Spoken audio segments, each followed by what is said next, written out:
ever gone all in for a cause, where you really believe, you see it making a difference, but then you kind of wonder, like, am I really part of shaping where this whole thing goes? Hmm. That's what we're diving into today. Yeah, we're going deep inside Doctors Without Borders, Yeah. MSF as they're known in many parts of the world, Right. to kind of explore these dynamics, right? Yeah. Dynamics of power and influence It's fascinating. inside a humanitarian organization, Yeah. which on the surface you might think, well, how much is there really going on? But it's pretty surprising. Yeah. And to guide us, we've got an anthropologist, Ludovic Jacques. Yes. And not only did he study MSF, this guy was actually working in the field with them for over a decade. Yeah, talk about an insider perspective. Yeah. You really got to see how the sausage was made. And his research is remarkable. I mean, he approached MSF like a mini society with its own rules, its own hierarchies, Yeah. and this could potentially make some people uncomfortable. Yeah. But yes, its own brand of politics. Yeah. Okay, so we're not talking about like campaigns and elections here. No. What does politics even mean in an organization that's dedicated to saving lives? Well, it's about influence, really. Okay. Who gets heard? Whose ideas actually gain traction? And ultimately, right, who gets to shape the direction the organization takes? And one of Jacques' key findings is that there's this distinct gap between simply having an opinion Yeah. and actually having the ability to turn that opinion into something that affects decisions, that affects what happens on the ground. That's kind of unsettling when you think about it. You would hope that in an organization, especially one with a humanitarian mission, Yeah. that the best ideas would kind of naturally like bubble up to the top. Yeah, you would think, right. It's not that simple. It's more complex. Yeah, he breaks it down into what he calls a politicization pyramid. Okay. It's kind of a perfect way to think about it. So you've got this pyramid, 3 levels, each level representing a different mode, I guess we could say, of how people either do or do not find their voice, find their influence within MSF. I am picturing this pyramid. I'm liking it so far. So let's start at the bottom. Like who's hanging out down there? Yeah, at the base, you've got what Jacques calls impoliticization. Impoliticization. Okay. Now, this doesn't mean that these folks don't have opinions. Right. It's more about the factors that prevent their opinions from being voiced, or even if they're voiced, from having an impact. Okay, so it's not lack of ideas, it's a lack of what? Platform? Power? Like All of that, really. Yeah. Yeah, he found it was especially common among national staff. meaning? So those are the people who are hired from the countries where MSF operates. Okay. So these are people who are from the place Got it. where they're working, and they might face things like, short-term contracts, language barriers, Oh, yeah. even unconscious bias, all of these things that make it harder for their voices to be heard at those higher levels of the organization. I can see how that would create, this imbalance of power, right? Where you could have incredibly skilled, incredibly knowledgeable people who Yeah. are essentially being silenced by the system itself. Exactly. He witnessed this firsthand. He described a doctor, this doctor was a seasoned professional in his home country. Right. But within MSF, he was hesitant to speak up. He was worried about jeopardizing his contract. Wow. And so he would kind of self-censor. Self-censor, yeah. And so that's impoliticization in action. That's a powerful example. So, okay, we've got these folks at the bottom. Let's move up a level on the pyramid. Who are those folks? So moving up, we get to level 2, which is traditionalist politicization.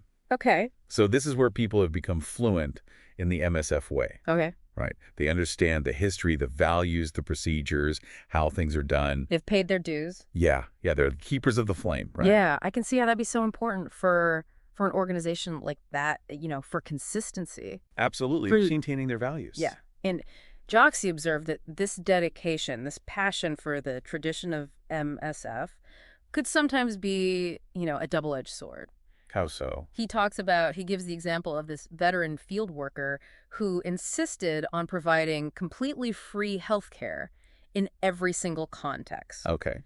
Because, and I'm paraphrasing here, but he's basically like, look, that's what MSF stands for. We provide free health care. I get that impulse, right, staying true to the mission. Yeah. But what if there are situations where a little flexibility could actually result in helping more people? Exactly. And that's the potential downside that Jacques observed. Oh. This unwavering adherence to the established norms, even when you might need a more nuanced approach. Yeah. That's a hallmark of this traditionalist politicization. It makes sense, yeah.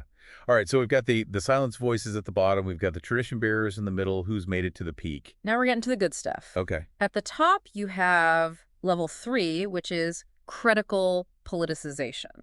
Critical politicization. Okay. And these are the individuals who they have the experience and, frankly, the clout The clout, yeah. within MSF to actually challenge the status quo So these are, okay, so they're the game changers. They're the ones who can, like, shake things up.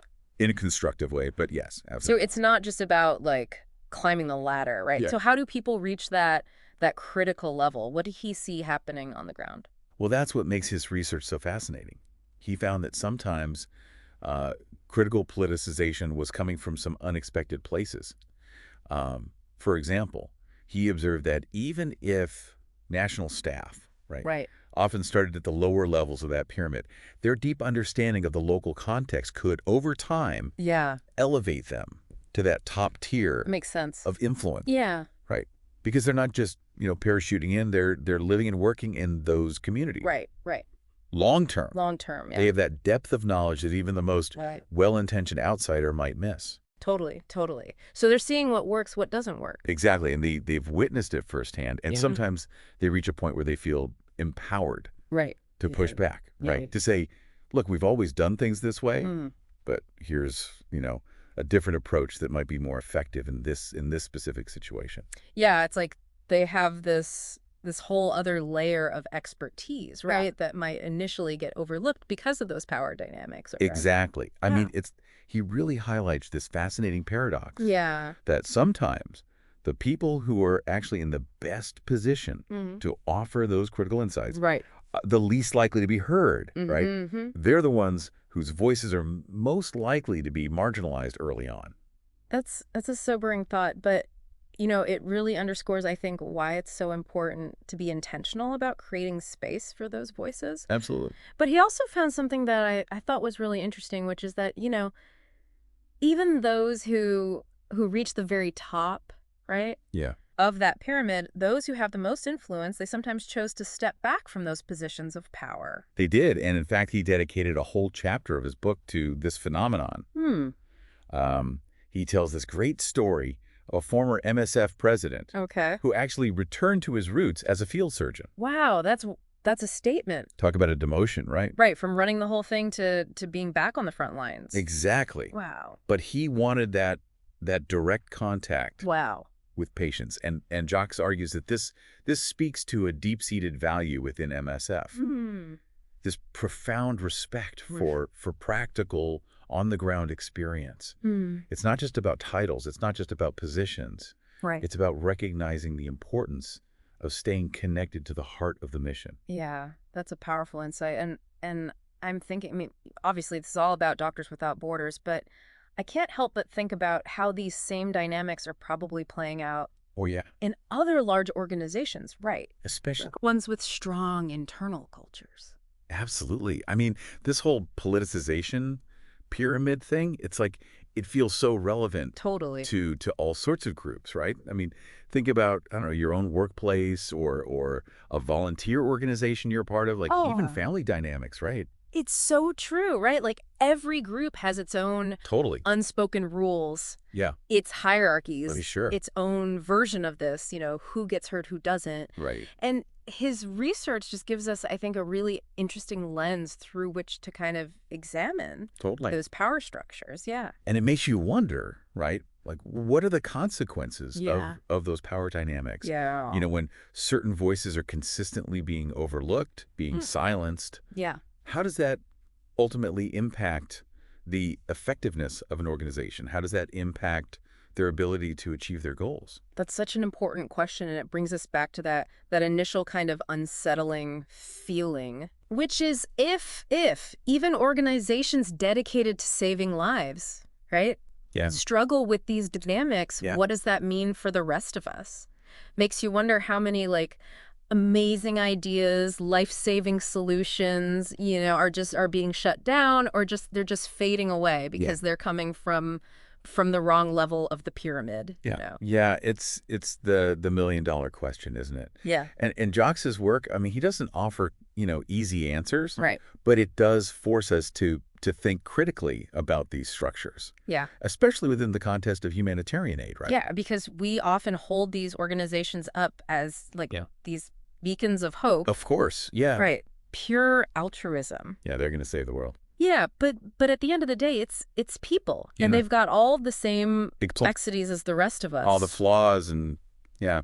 And those internal dynamics Yeah. inevitably shape Oh, for sure. the work, right? Yep.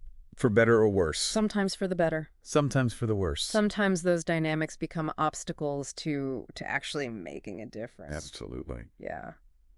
It's a good reminder that we can celebrate the incredible work Of course. that these organizations are doing. Totally. The lives they save, but Yeah. they're not perfect. Yeah. There's always room for growth, for more voices to be heard, Right. for systems to evolve, Yeah, and I think that's, one of the things I really admire about Jox's work Yeah. is that it's not about, tearing these organizations down. It's Oh, about saying, yeah. look, they're doing really important, valuable work. How can we support them in doing that work even better? Right. Right. How can we help them be more effective? How can we help them be more responsive Right. to the needs, the actual needs of the people they're serving? And that means asking those tough questions. It does. Right? Like challenging the assumptions. Yeah. And being okay with a little bit of discomfort. Right. Yeah, it's not always going to be, a perfectly pleasant conversation. Right, exactly. But those uncomfortable conversations, right, Yeah. often lead to the most growth. I think so too. So if there's one big takeaway from our deep dive, it's that even in organizations that are dedicated to doing good, these power dynamics, They exist. they're real. Oh, And they have consequences. they do. Yeah. And sometimes those consequences are literally life or death, right? Right, exactly. And it's about recognizing that this kind of work, Yeah. it's not just about good intentions, right? It's about power. It is. It's about representation. Absolutely. It's about making sure that the people who are most impacted Right. by these organizations, by their work, have a say in what's happening. A seat at the table. A seat at the table. Yeah. For sure. Love that. Love that. And I think on that note, we are gonna wrap up this deep dive. It's been a deep one. It has been a deep one, and as always, we've got more to come. So until then, thanks for joining us. See you next time.